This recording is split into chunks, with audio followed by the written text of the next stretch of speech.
ജനുവരി 23 പുലർച്ചെ കോൺഗ്രസ് അധ്യക്ഷൻ രാഹുൽ ഗാന്ധി അമേഠിയിലെ പാർട്ടി പ്രവർത്തകരെ കാണാനെത്തി.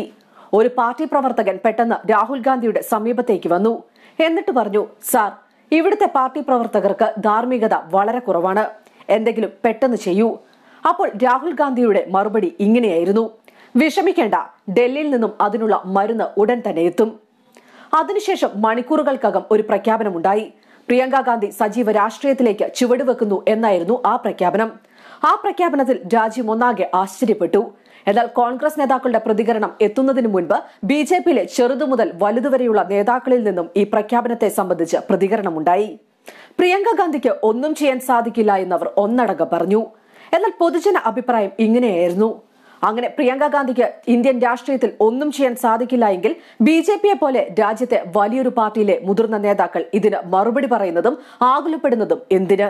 അതിനുശേഷം ഉടൻ തന്നെ ഫെബ്രുവരി 11 പ്രിയങ്ക ഗാന്ധിയെ കിഴക്കൻ ഉത്തർപ്രദേശിന്റെ ചുമതലയുള്ള AICC ജനറൽ സെക്രട്ടറിയായി നിയമിച്ചു.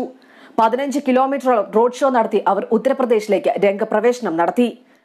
എന്നാൽ പ്രിയങ്ക ഗാന്ധിയുടെ വരവ് സംസ്ഥാനത്തെ രാഷ്ട്രീയത്തിൽ മാറ്റം വരുത്താൻ ആകുമെന്നാണ് വിലയിരുത്തൽ. അതിനുശേഷമാണ് SP അധ്യക്ഷൻ അഖിലേഷ് യാദവ് കോൺഗ്രസിന് പിന്തുണ അറിയിച്ച് രംഗത്തെത്തിയതും. കോൺഗ്രസിന് ലഭിച്ചത് 2 സീറ്റാണെങ്കിലും ശക്തരായ സ്ഥാനാർത്ഥികൾ ഉണ്ടായിരുന്നു. SP BSPക്ക് ഇതിനോട് ഒപ്പം വെക്കാനുള്ള സ്ഥാനാർത്ഥികൾ ഇല്ലതാനും.